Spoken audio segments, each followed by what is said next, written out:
मित्रांनो, आज मी उद्याच्या 5 वर्षाच्या करता पिंपरी चिंचवड महानगरपालिका कोणाच्या हातामध्ये द्यायची हा निर्णय 15 तारखेला मतदार या नात्याने तुम्ही सगळेजण घेणार आहात। तसं बघितलं तर या शहराचं आणि माझं नातं हे 35 वर्षापूर्वीचं आहे। 91ला आपला हा परिसर माझ्या माहितीप्रमाणे मुळशी विधानसभा मतदारसंघाला जोडलेला होता आणि बराचसा बाकीचा भाग हा बारामती लोकसभा मतदारसंघाला होता। आणि त्यावेळेस पिंपरी चिंचवडकरांनी मला इथं खासदार केलं, तेव्हापासून ह्या शहराचा माझा संबंध आला। काही राजकीय कारणं अशी घडली की त्यावेळेस मला राजीनामा द्यावा लागला। पी.व्ही. नरसिंहराव पंतप्रधान होते आणि त्यांनी सांगितलं अजित पवार साहेबांना संरक्षण मंत्री केलेलं असल्यामुळं त्यांना 6 महिन्याच्या आत कुठला तरी खासदार होणं गरजेचं आहे आणि मला त्या सुधाकर नायकांच्या मंत्रिमंडळामध्ये राज्यमंत्री केलेलं होतं। तुला 6 महिन्याच्या आत आमदार होणं गरजेचं आहे आणि त्याच्यामुळे बाय इलेक्शन झालं, मला राजीनामा द्यावा लागला। साहेबांनी नंतर इथलं प्रतिनिधित्व केलं आणि मी बारामतीचं प्रतिनिधित्व केलं। तेव्हा मी ठरवलं की बाबा हा जो पिंपरी चिंचवडची कष्टकऱ्यांची नगरी आहे, औद्योगिक नगरी आहे, कामगारांची नगरी आहे, अनेक गावं एकत्र येऊन इथं जे महानगरपालिका अस्तित्वात आलेली आहे आणि त्या महानगरपालिकेमध्ये त्या काळामध्ये स्वर्गीय रामकृष्ण मोरे साहेब, आपल्या परिसरातले स्वर्गीय नानासाहेब शितोळे साहेब, त्याचबरोबर तात्यासाहेब कदम असे अनेक मान्यवर ह्या परिसरामध्ये काम करत होते। आणि हे सगळं काम करत असताना माझाही ह्या सगळ्यांशी संबंध आला। 92 पासून 2017 पर्यंत ज्या ज्या निवडणुका झाल्या त्या निवडणुकामध्ये आम्ही भाग घेतला आणि अनेक कार्यकर्ते निर्माण करण्याचा प्रयत्न केला। अनेक नव्या कार्यकर्त्यांना ज्यांना महानगरपालिकेची माहिती नव्हती अशांना नगरसेवक, नगरसेविका, स्टँडिंग कमिटी चेअरमन, महापौर, उपमहापौर, शिक्षण मंडळाचं चेअरमन, PCMTचं चेअरमन, सभागृह नेता अनेक पदं दिली। काम करताना ह्या शहराकडे मिनी भारत म्हणून बघितलं जातं। अनेक जाती धर्माचे लोक इथं गुण्या गोविंदाने राहतात आणि जातीय सलोखा ठेवून इथला विकास झाला पाहिजे अशा प्रकारची भूमिका ही माझ्यासारख्या कार्यकर्त्यांनी स्वीकारली आणि तेव्हापासून जवळपास ह्या शहरांनी देखील 2017 पर्यंत माझ्या नेतृत्वाखाली इथलं कामकाज त्या ठिकाणी केलं। 17ला वेगळी परिस्थिती झाली। मला सांगवीकरांना, नवी सांगवीकरांना प्रश्न विचारायचा आहे की भावनिक होऊन मतदान करू नका। 1992 ते 2017 25 वर्षात आम्ही लोकांनी काय केलं? बेस्ट सिटी म्हणून डॉक्टर मनमोहन सिंगजी पंतप्रधान असताना आपल्या शहराला देशातलं महत्त्वाचं शहर, नंबर 1चं शहर म्हणून पारितोषिक मिळालं। मी त्या काळामध्ये जिथं कुठं फ्लायओव्हर करायला पाहिजे होते ते फ्लायओव्हर केले, डबल फ्लायओव्हर केले, सबवे केले, रस्ते रुंद केले, वेगवेगळ्या ठिकाणी पाण्याच्या संदर्भातली सुविधा केली, गार्डन केल्या, क्रीडांगणं केली, काही भागात स्मशानभूमी, त्याच्यामध्ये दफनभूमी, ह्या मूलभूत गरजा तिथं लोक राहत असतात त्यावेळेस त्या कराव्या लागतात। त्या सगळ्या गोष्टीला आकार देण्याचा प्रयत्न मी केला आणि पुणे शहराच्या तोडीस तोड अशा प्रकारचं पिंपरी चिंचवड आपण केलं। उलट नंतर लोक म्हणायला लागली की पिंपरी चिंचवडचे रस्ते बघा किती रुंद आहेत, पिंपरी चिंचवडला सर्व्हिस रोड आहेत, पिंपरी चिंचवडला अशा प्रकारच्या सुधारणा झाल्यात। आणि त्याच्यामध्ये मी ज्या नगरसेवकांना निवडून देण्याचं आव्हान करायचो, सांगवीकर, नवी सांगवीकर, पिंपरी चिंचवडकर, तुम्ही त्या ठिकाणी निवडून द्यायचे आणि त्यामुळं आपला एक परिसर चांगला चाललेला होता। आज काय बघतोय? 2017 सालापासून तुमच्या माझ्या महानगरपालिकेला उतरती कळा लागली। ज्याच्या हातामध्ये इथलं कारभारी पद होतं, जे महानगरपालिकेची सूत्र चालवत होते, त्यांनी आपल्या महानगरपालिकेला आशिया खंडातली श्रीमंत महानगरपालिका, मी विकास करत असताना कधी कर्ज रोखे काढले नाही, कधी बिलं थकून दिली नाही आर्थिक शिस्त आणली, चांगले दिलीप बंड, त्याच्यामध्ये आशिष शर्मा, श्रीकर परदेशी, प्रवीण परदेशी, राजेश पाटील असे चांगले अधिकारी आणले आणि ह्या शहराचा अतिशय उत्तम पद्धतीने विकास करत करत आरोग्याच्या चांगलं राहण्याच्या करता हॉस्पिटल निर्माण केली। मधल्या काळामध्ये करोना आला तरी देखील आम्ही जम्बो हॉस्पिटल उभी केली आणि त्याच्यातनं लोकांना जी गरज होती, वॅक्सिन असेल, ॲम्ब्युलन्स असतील, त्याच्यामध्ये बेड्स असतील, त्याच्यामध्ये व्हेंटिलेटर्स असतील, सगळं काही देण्याचा प्रयत्न केला। नेहमी हे आपलं कर्मभूमी आहे ह्या नात्याने मी पिंपरी चिंचवडला त्या बाबतीमध्ये झुकतं माप देण्याचा प्रयत्न केला। आज आपण काय बघतो, आज माझा हा बराचसा परिसर हा पवना आणि मुळा ह्या नदीकाठी वसलेला माझा पिंपरी चिंचवडचा परिसर आहे।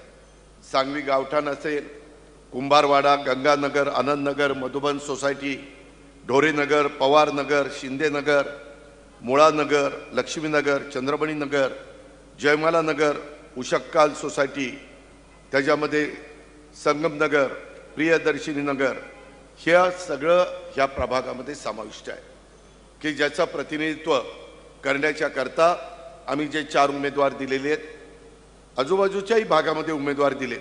माझं आव्हान आहे की जे आम्ही राष्ट्रवादी काँग्रेस पक्षाच्या वतीने उमेदवार दिलेत त्यांच्या चिन्हाच्या समोर घड्याळ आहे, काही ठिकाणी तुतारी आहे, तिथं बटन दाबून आपण यांना सगळ्यांना संधी द्यावी। ह्याच्यामध्ये मागं काय सांगितलं 2017ला, ना भय ना भ्रष्टाचार, आणि खुर्चीवर बसले। नीट आठवा नवी सांगवी आणि सांगवीच्या लोकांनो, मतदार बंधू भगिनींनो, तेव्हा मला काहीच माहीत नाही, विठ्ठल रुक्मिणीची मूर्ती घोटाळा झाल्याचा आरोप त्यांनी केला। त्यावेळेस महापौर कोण होतं? मी एका आदिवासी समाजाच्या भगिनीला महापौर केलेलं होतं। आणि आता मात्र मी त्यांची यादी बघितली, ज्या महापौरांच्यावर त्यांनी भ्रष्टाचाराचे आरोप केले तेच आत्ता त्यांनी उमेदवार म्हणून त्यांच्या पक्षाने निवडलेले। म्हणजे तो कथित भ्रष्टाचार खरा होता की खोटा होता हे निवडणुकीचा जुमला होता अशी शंका या निवडणुकीत नागरिकांना येऊ लागली। बदनामी झाली। जर त्या व्यक्तीनं भ्रष्टाचार केला होता तर तुम्ही उमेदवारी कशी काय दिली? त्याचं उत्तर नागरिकांना मिळालं पाहिजे। ह्या भागामध्ये महापौरपद पण मिळालं, तरी या परिसरामध्ये 17 ते 2000 आत्तापर्यंत 9 वर्षात विकास जो व्हायला पाहिजे होता तो झाला का? त्याच्यामध्ये इथली आरोग्याच्या समस्या, पाणी पुरवठा, ड्रेनेज, आत्ता मला काही सोसायट्यांचे बांधव, मी जरा स्वर्गीय नानासाहेब शितोळेंच्या घरी काही माझ्या सहकाऱ्यांना भेटायला, शितोळे परिवाराला भेटायला तिथं थांबलो होतो। मी जरा लवकर आलो होतो आणि म्हणून तिथं भेटून यावं, कारण तुम्हाला सगळ्यांना माहिती आहे मी ज्यावेळेस राजकारणात आलो त्यावेळेस बऱ्याचशा बैठका माझ्या नानासाहेब शितोळेंच्या घरी व्हायच्या आणि त्याच्यामुळं त्या जुन्या आठवणीपोटी मी तिथं गेलेलो होतो। अजयला, बाकीच्या सगळ्यांना मी भेटत होतो, त्यांच्याशी बोलत होतो। मित्रांनो, तुम्ही मला सांगा, तिथंही काही सोसायटीचे लोक आले होते, ते म्हणले दादा ज्यावेळेस नदीला पूर येतो त्यावेळेस आमचा सगळा परिसर पाण्यामध्ये जातो। ह्याला एकमेव कारण इथं जे आपल्या इथं ओढे नाले आहेत त्या, का रे बाबा कोणाची सुपारी घेऊन आला? त्यामध्ये आपल्याला जे काही ओढे नाले आहेत हे निसर्गाने पृथ्वी तयार झाली त्यावेळेस केलेले आहेत आणि आता त्याच्यातून पाणी वाहत असताना बऱ्याचशा ठिकाणी ओढे नाले अडवलेले आहेत। त्याचा जबरदस्त फटका तिथल्या नागरिकांना बसतो। ब्लू लाईन, रेड लाईन निघालेली आहे। आपल्या पलीकडच्या भागामध्ये रेड झोन आहे। ह्या ज्या काही समस्या आहेत, मी माझ्या 25 वर्षाच्या कारकिर्दीमध्ये अशा कुठल्याही गोष्टी घडवून दिलेल्या नव्हत्या ज्याच्यातनं माझ्या सांगवीकरांना, नवी सांगवीकरांना मदत होईल, फायदा होईल, नव्या पिढीला पण मदत होईल अशा पद्धतीनं मी प्रयत्न त्या ठिकाणी करत होतो। मित्रांनो, आज इथं पाणी पुरवठा, ड्रेनेज, वाहतूक, शासकीय दाखले, रेशन कार्ड अशा वेगवेगळ्या गोष्टी लोकांना लागतात, परंतु त्याची नीटपणे पूर्तता होताना दिसत नाही. पुणे शहराला जोडणारा हा भाग असल्याने वाहतूक समस्या या भागात मोठ्या प्रमाणावर होते. रस्ते अरुंद असल्याने काही भागामध्ये वाहतुकीची कोंडी होते. या भागात अनेक विद्यार्थी भाड्याने राहतात. ते रात्रभर पार्ट्या त्या ठिकाणी करतात. इथं अनेक प्रकारे रात्री धांगडधिंगा चालतो असं मला काहींनी तक्रार केलेली आहे. ह्याच्यामुळे इथल्या स्थानिक रहिवाशांना त्रास होतो. महानगरपालिकेचं काम नाही की इथं कायदा सुव्यवस्था कशी चांगली राहील. चुकीच्या परवानग्या दिलेल्या असतील तर त्या परवानग्या ह्या रद्द करणं, त्याच्यामध्ये वेगवेगळ्या पद्धतीने इथं भाजी मंडई बांधलेली असताना देखील विक्रेते मंडईत न बसता रस्त्यावर बसतात, त्यामुळे वाहतुकीची कोंडी होते. काही वेळेस थोडंसं त्यांना सांगावं लागतं की बाबांनो, तुमचाही व्यवसाय झाला पाहिजे. भाजी घ्यायला आलेल्या त्या व्यक्तीला देखील नागरिकाला त्रास होता कामा नये आणि जाणाऱ्या येणाऱ्या प्रवाशाला पण त्रास होता कामा नये. परंतु तसं कुणाचं सांगण्याचं धाडस नाहीये. जागा ज्याचं आरक्षण आहे त्या ताब्यात आल्यानं न घेतल्यामुळं त्या विकसित झालेल्या नाही आहेत, त्याच्यामुळं तो प्रश्न आहे. प्रदूषित नदीमुळं दुर्गंधी आणि त्या बाबतीमध्ये आपल्याला दुर्गंधी पण होती आणि डासांचा प्रादुर्भाव देखील माझ्या या भागातल्या नागरिकांना त्या बाबतीमध्ये सहन करावा लागतो. संविधान चौक ते माहेश्वरी चौक किंवा संविधान चौक ते सांगवी फाटा दरम्यान गुंठेवारीत दाटीवाटीनं अनधिकृतपणे निवासी इमारती बांधल्या, अनेक समस्या निर्माण झालेल्या आहेत. त्याच्यात मार्ग काढता येतो ना. आता व्हर्टिकल आपण जातो, त्याच्यात TDR आपण जास्त देतो. पाठीमागच्या काळामध्ये लोकसंख्या कमी होती, त्याच्याहून लहान रस्ते असले तरी सांगवीकर चालत होतं. आता लोकसंख्या वाढली. तुम्हाला आश्चर्य वाटेल, 2029ला आपल्या पिंपरी चिंचवडमध्ये मी ज्यावेळेस खासदार झालो तेव्हा एक आमदार आणि थोडासा भाग मुळशीला जोडलेला होता. आता 3 आमदार आहेत. 2029ला 5 आमदार झाले तर आश्चर्य वाटून देऊ नका. एवढं पॉप्युलेशन वाढतंय आणि त्याच्यामुळं तिथं ज्या काही समस्या होत आहेत, लोक आता वाहनं वाढल्यामुळं रस्त्यावर वाहनं लावली जात आहेत, त्याच्यामुळं असलेले रस्ते आणखीन अरुंद होत आहेत आणि त्याच्यातून माझ्या वाहतुकीची कोंडी होती. लोकांचा वेळ वाया जातोय. लोकांचा वेळ फार महत्त्वाचा आहे. हे सगळं आपण त्या ठिकाणी पाहिलं पाहिजे. अनियमित पाणी पुरवठा आणखी किती दिवस माझ्या मायमाऊलींनी आणि इथल्या नागरिकांनी सहन करायचा, असा देखील सवाल इथले स्थानिक नागरिक त्या ठिकाणी करतायत. आणि म्हणून नवी सांगवी येथील माझं गणेश नगर, समता नगर, स्वामी विवेकानंद नगर, विवेकानंद सोसायटी, आदर्श नगर, राजाराम नगर येथील परिसरात एक दिवसाआड पहाटे 5 वाजता पाणी येणार असल्यानं नागरिक 4 वाजल्यापासून उठून पाण्याची वाट बघतात. त्यातच वेळेत पाणी पुरवठा होत नाही, त्यामुळे एकतर त्यांची झोपमोड होते, त्याच्यामध्ये दिवसभराचं कामकाजाचं नियोजन माझ्या लाडक्या बहिणींना नीट करता येत नाही, त्याचा त्रास त्यांना सहन करावा लागतो. एकूणच संत गोरोबा कुंभार उद्यानाची दुरावस्था, तसेच मुळा नदी काढण्याचे सुशोभीकरण रखडलेलं आहे. सांगवी पुलाचे सेवा रस्ते आणि जोड रस्त्यांचे रुंदीकरण प्रलंबित आहे. मधुबन सोसायटीच्या परिसरामध्ये DPचा प्रश्न अद्यापपर्यंत सुटलेला नाही आहे. उन्हाळ्यात पाणी पुरवठा, पाण्याची मोठी कमतरता असते आणि लोकसंख्येच्या तुलनेने पाईपलाईन पाण्याची जी त्याची वाढवायला पाहिजे ती वाढवली नाही आहे आणि त्याच्यामुळं खूप त्रास माझ्या इथल्या नागरिकांना सहन करावा लागतो. मी तुम्हाला सगळ्यांना सांगायला आलोय की हे जे काही चाललेलं आहे हे आपल्याला थांबवायचं असेल तर मी ह्या सगळ्यांचं नेतृत्व करणार आहे. मी मागं तुम्हाला 25 वर्ष काम करून दाखवलं आहे. मी कामाचा माणूस आहे.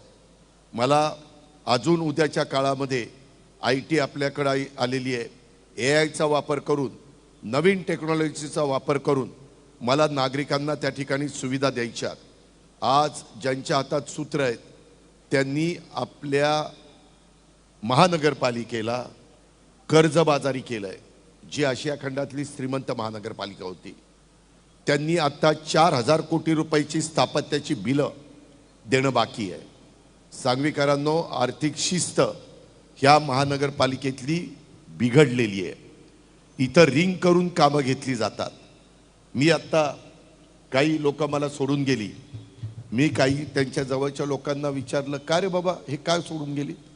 ते म्हणले, दादा ते म्हणतात अजित पवार विकास करतात परंतु आमचं आर्थिक आम्हाला जे बळ मिळायला पाहिजे, आमची आर्थिक ताकद वाढायला पाहिजे, ती ताकद आमची वाढत नाही आहे. आम्हाला तिकडं गेलं तर तिथं कामं मिळतील. कुठलीही महानगरपालिकेची टेंडर जास्त दराने आम्हाला काढता येतील, 2 पैसे कमवता येतील. सांगवीकरांनो, ही सगळीजणं स्वतःच्या स्वार्थाकरता गेलेली आहेत. ह्यांना काही तुमच्याशी घेणं देणं नाही आहे. 92 पासून आजपर्यंत अजित पवार चांगला नेता होता आणि एका रात्रीत असा काय चमत्कार घडला की अजित पवार बेकार व्हायला लागला आणि हे तिकडे निघून गेले. आज त्यांचं नेतृत्व कोण करणार आहे? आज केंद्रातला निधी मी आणू शकतो, राज्यात अर्थमंत्रालय माझ्याकडे आहे, अर्थमंत्रालयाचा निधी मी देऊ शकतो. राज्य सरकारच्या जे मेट्रोची सुरुवात आपण केली. इथं अनेक प्रकारचे ज्या काही सुविधा दिल्या त्या आपण दिल्या. तुम्ही कुणालाही विचारा की पिंपरी चिंचवडचा कायापालट करण्याच्या करता पिंपरी चिंचवडचा शिल्पकार कोण आहे, कुणाचं नाव घेतात तुमचं तुम्हीच ठरवा. म्हणून मी म्हणतो, भावनिक होऊ नका. ह्यावेळेस उमेदवार देत असताना काही अनुभवी उमेदवार मी दिलेले, काही जणांची नवी कोरी पाटी असणारे उमेदवार दिलेले, ते तुमचं चांगलं प्रतिनिधित्व करतील. माझा त्यांच्यावर अंकुश असेल. मी तिथं भ्रष्टाचार होऊन देणार नाही. आत्ता जे काही घोटाळे चाललेले आहेत, अनेक प्रकारचे घोटाळे आपल्या पिंपरी चिंचवडच्या परिसरामध्ये महानगरपालिकेमध्ये घडत आहेत, ते सगळे आपल्याला आवरायचे आहेत. तुम्हाला मी सांगतो की आज माझ्या पिंपरी चिंचवडमध्ये एक उदाहरण देतो. पुणे नाशिक महामार्गावर भोसरीला एक 70 लाखाचा शीतलबाग पादचारी तिथल्या एका पुढाऱ्यांनी त्या कार्यालयाच्या समोरचा पूल 70 लाखाचा 7 कोटीपर्यंत दिला. 7 कोटी, 10 पट किंमत वाढवली. आता तुम्ही विचार करा, जर 70 लाखाचा पूल 7 कोटीवर जाणार असेल तर किती पटीनं लूट चालली आहे. हा तुम्ही टॅक्स दिलेला पैसा आहे. स्मार्ट सिटीच्या नावे काही इथलेच लोकप्रतिनिधी ते त्यांच्या स्वतःच्या लोकांना कामं देत आहेत आणि त्याच्यामध्ये काही कामं धनश्री कन्स्ट्रक्शन कंपनी ही एका आमदाराच्या भावाची आहे. 9 वर्षात ती कंपनी कुठे गेली. लोक देखील कामं करतात. आज एवढा पैसा आला कुठनं? ह्या पद्धतीनं आता माझ्या मायमाऊलींचे आणि वडीलधाऱ्यांचे इथं कायदा सुव्यवस्था चांगली राहण्याच्या करता 9,550 CCTV कॅमेरे बसवले गेले. आज 70% कॅमेरे बंद आहेत आणि 600 कोटी रुपये ह्याला मोजले. 600 कोटी रुपयाचा चुराडा झालाच ना. उलट कॅमेरे बसवताना 10 वर्षाचा त्याला कॉन्ट्रॅक्ट द्यायला पाहिजे होतं की आमची सर्व्हिस तुम्ही चांगल्या पद्धतीनं करून द्या. आज इथं केबल डक्ट केले जातात. 5 फूट खाली खोदाई केली पाहिजे, परंतु तशी खोदाई केली जात नाही आणि वरचेवर त्या ठिकाणी केबल टाकली जातात आणि ते केबल बस्ट होत आहेत. अर्बन स्ट्रीट फुटपाथ तब्बल 1,000 कोटी रुपयाचा खर्च केला. सर्व जादा दराच्या निविदा आहेत. दापोडी ते निगडीत ते 12 किलोमीटर फुटपाथसाठी 100 कोटीचं बजेट सांगितलं, खर्च 149 कोटी केला. पोलिसांचा विरोध होता, नागरिकांचा विरोध होता, तरी अशा पद्धतीची कामं केली. एवढे मोठ्या प्रमाणावर आज मी दुपारी काही वेगवेगळ्या संघटनांना भेटत होतो. तिथं कचरा गोळा करणाऱ्या भगिनी आल्या. ते म्हणले, दादा 2 दिवसापासून आम्हाला रात्रीची ड्युटी लावलेली आहे आणि आम्ही कधी काम करायचं. आज मोठ्या प्रमाणावर लोक कामाला आहेत असं दाखवलं जातं, बिलं काढली जातात. प्रत्यक्षात सगळ्या भागातला कचरा उचलला जात नाही. हे नवी सांगवी आणि सांगवीच्या लोकांनी ध्यानामध्ये घ्यावं.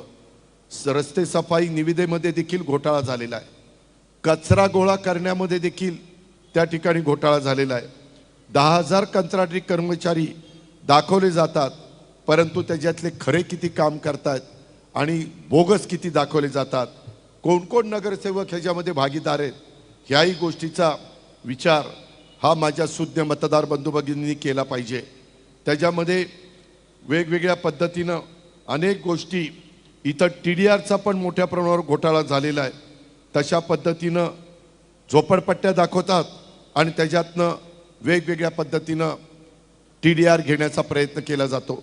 इंद्रायणी नदीच्या पात्रात 36 बंगले पाडले. अरे मग बांधूनच द्यायचे नव्हते ना. ते जर चुकीचे होते तर बांधून कशाला दिले आणि का नुकसान केलं त्या लोकांचं. कुदळवाडीमध्ये आज मला लघु उद्योजक भेटायला आले. त्यांनी सांगितलं, दादा 4,500 अतिक्रमणं पाडली आणि दुसरीकडं हजारो पत्रा शेड उभे राहिले, तिथं काही बोलत नाही. आज तिथं वेगवेगळ्यांची नोकरी होती, काही त्यांच्याशी चर्चा करून मार्ग काढता येतो. त्याच्यामध्ये मार्ग निघत नाही असं होत नाही. मी तुमचं प्रतिनिधित्व करत असताना, माझ्या अधिपत्याखाली महानगरपालिका चालत असताना जुने पुणे मुंबई रस्ता किती चांगला केला तुम्ही सगळ्यांनी पहा. कधी कुणाला त्रास झाला नाही, उलट लोक त्याचं कौतुक करतात. आज आपल्याला मेट्रो पण वेगवेगळ्या भागामध्ये न्यायची आहे, त्याचंही काम आम्ही त्या ठिकाणी करतोय. ह्याही गोष्टीचा विचार आपण सगळ्यांनी करा. 2014ला माझ्या विचारात, 2014ला नाही 2017ला, 14ला आमचं सरकार बदललं, 17ला ज्यावेळेस इथं महानगरपालिका दुसऱ्यांच्या ताब्यामध्ये गेली, त्यावेळेस आम्ही जाताना डेव्हलपमेंट करत ठेवी ठेवल्या होत्या 4,844 कोटीच्या. वास्तविक त्याच्यानंतर 10 वर्षात ह्या ठेवी वाढत वाढत 10,000 कोटीपर्यंत जाणं अपेक्षित होतं. हे तर झालंच नाही. त्याच्यामध्ये आता 4,844 कोटी रुपयाच्या ठेवी ह्या 10,000 कोटीपर्यंत नेल्या नाही. ह्या सगळ्या त्यांनी मोडून त्या ठिकाणी खाल्लेल्या आहेत. एकट्या स्थापत्य विभागाचं दायित्व हे सगळ्या विभागाचं काढलं तर 4,000 कोटी आहे आणि स्थापत्याचं 2700 कोटी. मी चुकून मगाशी 4,000 कोटी सांगितलं, कारण ते सगळं मिळून आहे, पण एकट्या स्थापत्याचं दायित्व 2700 कोटी आहे. पाणी पुरवठा विभागाचं दायित्व त्या ठिकाणी 604 कोटी आहे. एक सांगवीकरांनो लक्षात घ्या, तुम्ही कदाचित म्हणाल काय कुणी निवडून दिलं तर आम्हाला काय फरक पडतो. खूप फरक पडतो. चांगल्या लोकांच्या हातामध्ये आपल्या शहराची सूत्र असल्यानंतर तुमच्या माझ्या शहराचा सर्वांगीण विकास होतो, जो आम्ही मागं केला. नवीन पिढीला पण चांगल्या चांगल्या प्रकारच्या सुविधा देता येतात. विजन नेतृत्वाचं चांगलं असलं पाहिजे.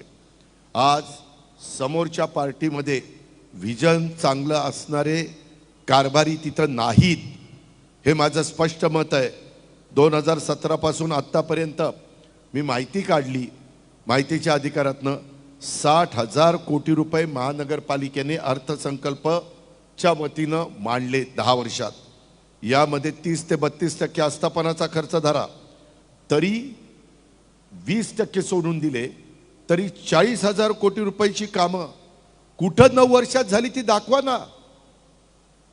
हा सूर्य आणि हा जयत्रथ हे कुणी तिथं बोलायला तयार नाहीये. त्याच्यामध्ये हे पैसे गेले कुठं, त्याच्यामध्ये एकही प्रकल्प त्यांनी त्या ठिकाणी केला नाही. वाहतुकीची कोंडी आहे, भ्रष्टाचार वाढलाय, टेंडरमध्ये रिंग, दादागिरी, आत्ता दहशत पण आहे. मला पण काही नागरिक म्हणतात, काही माझ्या भागातले लोक इथं प्रचाराच्या निमित्तानं आलेत, म्हणतात दादा फार दहशत आहे. अरे काय दादागिरी गुंडगिरी करण्याचं काय कारण आहे. घटनेचे शिल्पकार डॉक्टर बाबासाहेब आंबेडकरांनी संविधानाच्या माध्यमातून तुम्हाला मला अधिकार दिलेला आहे, मत मांडण्याचा अधिकार दिलेला आहे. त्यांनी घटना आपल्याला दिलेली आहे. जगातलं सर्वोत्कृष्ट संविधान म्हणून आपल्या संविधानाकडे बघितलं जातं. मी काम करताना कधी जातीपातीचा नात्या गोत्याचा विचार केला नाही. मी समाजातल्या वेगवेगळ्या घटकाला संधी देण्याचा प्रयत्न केला. त्यामध्ये मी कुठेही दुजेभाव केला नाही. ह्याही गोष्टी करा. सांगवीकरांनो, किती खालच्या पातळीवर ह्या लोकांनी जायचं. ह्या मधल्या 9 वर्षाच्या काळामध्ये शहरात अंदाजे 1 लाख भटकी कुत्रे असल्याचं सांगितलं जातं. महानगरपालिकेने गेल्या काही वर्षात 43,680 कुत्र्यांवर नसबंदी शस्त्रक्रिया केल्याचा दावा केला आणि त्यासाठी खर्च किती केला? 7 कोटी रुपये.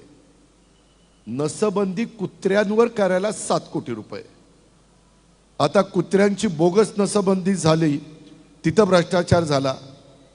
कुत्र्यांची नसबंदी झाली तरी कुत्री आहे त्यांना पिल्लं होत आहेत. त्या कुत्री म्हणतात अरे ह्याची नसबंदी केली, मला पिल्लं कशी काय होत आहेत? आता काय यांना बोलावं? गमतीचा भाग नाहीये. मी खरं सांगतोय, आज देखील माझ्या नागरिकांना 20,000 केसेस कुत्री चावल्याच्या झालेल्या आहेत. भटकी कुत्री, पिसाळलेली कुत्री, ह्या पद्धतीनं इथं कारभार चाललाय. आतापर्यंत शहरात जर म्हणजे गेल्या ऑक्टोबर अखेरपर्यंत तो आकडा होता वर्षभराचा, परंतु 10 वर्षात 1,70,000हून अधिक लोकांना कुत्री चावल्याची नोंद ही तिथं आलेली आहे. एक उदाहरण, स्मार्ट क्लासरूम तो प्रकल्प एवढा भ्रष्टाचार केलाय. या प्रकल्पात महानगरपालिकेच्या प्रत्येक शाळेत ई क्लासरूम योजना करायची ठरवलं. 1.5 लाख रुपयाला प्रति टीव्ही घ्यायचं ठरवलं. VU कंपनी कुठली आहे, 65 इंच टीव्ही बसवायचा. 1,000 पेक्षा जास्त वर्ग खोल्यात टीव्ही बसवले. टेंडरमध्ये 1,50,000 किंमत दाखवली. बाजारामध्ये 65 इंची त्याच्यामध्ये टीव्ही प्रत्यक्षात तो 55,000ला बसतो. किती पैसा काढला? कुणाचा पैसा आहे? जनतेचा पैसा. मित्रांनो, मी पुन्हा सांगतो सांगवीकरांनो, माझ्या 25 वर्षाच्या कारकिर्दीमध्ये हे शेवटी विठ्ठल रुक्मिणीच्या मूर्त्यांचा काही घोटाळा झाला असं सांगितलं गेलं. पण माझ्या 25 वर्षाच्या कारकिर्दीमध्ये मी इतकं चोख काम करून दाखवलं. आज आपल्या सांगवीमध्ये वाढती गुंडगिरी आहे. ही कुणाची आहे? तुम्हीच त्या ठिकाणी पहा. तुम्ही सुज्ञ नागरिक आहात. माझी तुम्हाला विनंती आहे की या सगळ्याचा विचार करा. मी आजही, तुम्ही सगळ्यांनी आम्हाला आशीर्वाद दिले, तुम्ही सगळ्यांनी आम्हाला भरभक्कम पाठिंबा दिला, तुम्ही मी दिलेल्या उमेदवारांच्यावर विश्वास टाकला. मी त्या विश्वासाला ह्या चौघांना किंवा इतर पण राजेंद्र आणि इतर वसलेत जे उमेदवार मी दिलेले त्या शहरात, त्यांच्याकडनं तुमच्या विश्वासाला मी तडा जाऊन देणार नाही. मी कामाचा माणूस आहे. सांगवीकरांनो, मी ज्यावेळेस जबाबदारीनं बोलतो त्यावेळेस माझं नाणं खणखणीत आहे. मी कुठंही, मी केंद्राच्या संदर्भामध्ये बोलत नाही, मी राज्याच्या संदर्भात बोलत नाही. तिथं आम्ही पाठिंबा दिलेलाच आहे, आम्ही त्या सरकारमध्ये. मी इथल्या कामाच्या बद्दल बोलतोय. इथं जो काही 9 वर्षामध्ये अक्षरशः लुबाडण्याचं काम चाललेलं आहे, अक्षरशः तुमच्या माझ्या शहराचं धुळदाण करण्याचं काम चाललेलं आहे, ते आपल्याला थांबवल्याशिवाय गत्यंतर नाही. हे जाग करण्याच्या करता आज सांगलीच्या परिसरामध्ये मी संध्याकाळी आत्ता तुम्हाला भेटायला आलेलो आहे. आत्ता सूर्यस्तपन झालेला आहे. मावळत्या सूर्याला साक्षी ठेवून मी हे तुम्हाला सगळ्यांना सांगतोय. तुम्ही स्वर्गीय नानासाहेब शितोळ्यांची कारकीर्द आठवा किंवा इतर सहकारी मित्रांची कारकीर्द आठवा. मित्रांनो, त्याच्यात आणि आत्ताच्या कारकिर्दीमध्ये खूप मोठा फरक आहे. तो का भटकं कुत्रा आलंच तिच्या आयला, ती सांगायला आलंय आणि ती पण इथंच हाकते. तर काय करायचं? इतकं घाण सगळीकडे होतीये. मी ज्यावेळेस शहरात फिरायचो, राजेंद्रला विचारा किंवा इतर कुणाला विचारा, जुन्या लोकांना, मी जाताना गाडीतनं मला डिवायडरमध्ये झाडं जळलेली दिसली तरी मी ताबडतोब संबंधितांना जे काही स्पष्ट शब्दामध्ये खडसवायचो तेच खडसवायचो. आज कुणी कुणाला वाली राहिलेलं नाहीये, कुणी कुणाला बघायला तयार नाहीये. फक्त स्वतःची घरदारं भरणं आणि स्वतःचे बगल बच्च्यांना सांभाळणं आणि सगळ्या माझ्या पिंपरी चिंचवडच्या जनतेला वाऱ्यावर सोडणं, हा एक कलमी कार्यक्रम चाललेला आहे. म्हणून माझं तुम्हाला आव्हान आहे की उद्याच्या निवडणुकीच्या निमित्तानं आम्ही त्या गटामध्ये मागासवर्गीय समाजात ॲडव्होकेट निशा वसंत कांबळे ह्या एका नव्या माझ्या भगिनीला मी उमेदवारी त्या ठिकाणी दिलेली आहे. पाठी नवी कोरी आहे, आज वकील आहे. ती उद्याच्याला तिथं चांगल्या प्रकारचं काम करू शकेल, हा आम्हाला विश्वास आहे. आम्ही सगळ्या जाती धर्माला प्रतिनिधित्व देतोय. तसंच ओबीसी मध्ये प्रसाद उत्तम शिंदे ह्याला आम्ही उमेदवारी दिली. तरुण बांड आहे, तरुण लोकांना, मला पण तरुणपणी आहे, अशीच माझी तब्येत होती मी खासदार असताना. तुम्ही आठवा माझे फोटो काढा, ही सेम, फक्त चेहरा माझा होता, बाकी बॉडी तीच होती. मित्रांनो, गमतीचा भाग नाही, मी फॅक्ट सांगतो. फार तरुण वयामध्ये तुम्ही मला खासदार केलं आणि अशा पद्धतीनं ओबीसी मध्ये मोडतोय. मी ओबीसी मध्ये मोडणाऱ्यांनाच ओबीसीचं तिकीट दिलेलं आहे. सर्वसाधारणला तर आहे ना जागा बाबा, तिथंही तुम्ही घुसायला लागला तर ह्यांनी जायचं कुठं? गावाकडं? असं नाही. शेवटी आपल्याला मागासवर्गीयामध्ये मोडणाऱ्यालाच मागासवर्गीयाचं तिकीट मिळालं पाहिजे. ओबीसी मध्ये जी व्यक्ती, जो समाज मोडतो, त्यांना तिथं उमेदवारी मिळाली पाहिजे. उज्ज्वलाताई ढोरे ह्या सर्वसाधारण महिलेच्या मध्ये, त्या आमच्या भगिनीला मी उमेदवारी दिलेली आहे. आणि अतुल अनुभवी पण पाहिजे, सगळेच नवे पाटीकोरी असून चालत नाही, म्हणून अनुभवी या नात्याने अतुलला आम्ही उमेदवारी त्या ठिकाणी दिलेली आहे. ह्या चारी जणांच्या घड्याळाच्या चित्राच्या शेजारचं बटन दाबण्याचं काम उद्याच्या 15 तारखेला आपण करा. मी आपल्याला शब्द देतो, मी तुमचा पालकमंत्री आहे जिल्ह्याचा. आज मी सगळ्या गोष्टी, जी विस्कटलेली घडी आहे, जे आज तुमच्या माझ्या शहराचा नावलौकिक धुळीस मिळवण्याचं काम ज्यांनी केलं, अहो मागच्या टर्ममध्ये त्यांच्या एका स्टँडिंग कमिटीच्या चेअरमनला अटक झाली, भ्रष्टाचार केला म्हणून.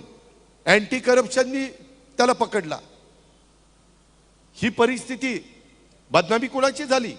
पिंपरी चिंचवडकरांची झाली की पिंपरी चिंचवडच्या स्टँडिंग कमिटीच्या चेअरमनला अटक केली. अशा प्रकारची परिस्थिती ह्या लोकांनी निर्माण केली, कारण यांच्यावर कुणाचा अंकुशच नाही राहिला. त्याच्याकरता पुन्हा जर पिंपरी चिंचवडकरांना पूर्वीचे वैभवाचे दिवस दाखवायचे असतील तर तुम्ही ह्या महानगरपालिकेमध्ये जिथं जिथं आम्ही राष्ट्रवादी काँग्रेस पक्षाचे उमेदवार उभे केलेले आहेत, सुरक्षित सांगवी करण्याच्या करता, पारदर्शक कारभार करण्याच्या करता ह्या सगळ्या शिलेदारांना तुम्ही निवडून द्या. मी इथली दादागिरी, गुंडगिरी कोण किती मोठ्या बापाचा असू द्या, मी मोडून दाखवीन. मी नेहमी महाराष्ट्राला सांगतो, ज्या गावच्या बोरी त्याच गावच्या बाबडी. एक तर मी कुणाच्या नादाला लागत नाही, पण कुणी जर माझ्या नादाला लागलं तर मी त्याला सोडत नाही. त्याच्यामुळं अशा लोकांना घाबरण्याचं काही कारण नाही, कारण त्यांना पहिल्यापासून मी ओळखतो. त्याच्यावर सगळी अंडी पिल्लं त्यांची मला माहिती आहेत. त्याकरता अजिबात काळजी करू नका. आपल्याला पुन्हा एकदा देश पातळीवर आपल्या पिंपरी चिंचवड शहराचा नावलौकिक वाढवायचा आहे. आणि हे जे काही वेगवेगळ्या समस्या मी सांगितल्यात, त्या समस्या दूर करण्याचं काम आपल्याला सगळ्यांना करायचं आहे. ते उद्याच्या 15 तारखेच्या निवडणुकीच्या निमित्तानं आपण करा. आम्ही 1 अलार्म 5 काम, नळाद्वारे दररोज माझ्या नागरिकांना पाणी, ट्रॅफिक मुक्त, खड्डेमुक्त पिंपरी चिंचवड महानगरपालिका, नियमित शहराची स्वच्छता, हायटेक आरोग्य सुविधा आणि प्रदूषण मुक्त पिंपरी चिंचवड महानगरपालिका, ह्या 5 कामांना आम्ही सगळ्यात जास्त प्रायोरिटी दिलेली आहे. आणि बाकीची पण कामं ही जी नव्या टेक्नॉलॉजीचा वापर करून आम्हाला करायची, ती करण्याच्या करता देखील आम्ही प्रयत्नशील राहू, याबद्दलचा विश्वास मी माझ्या नवी सांगवी आणि सांगवीकरांना देतो आणि या ठिकाणी थांबतो. जय हिंद, जय महाराष्ट्र, जय राष्ट्रवादी.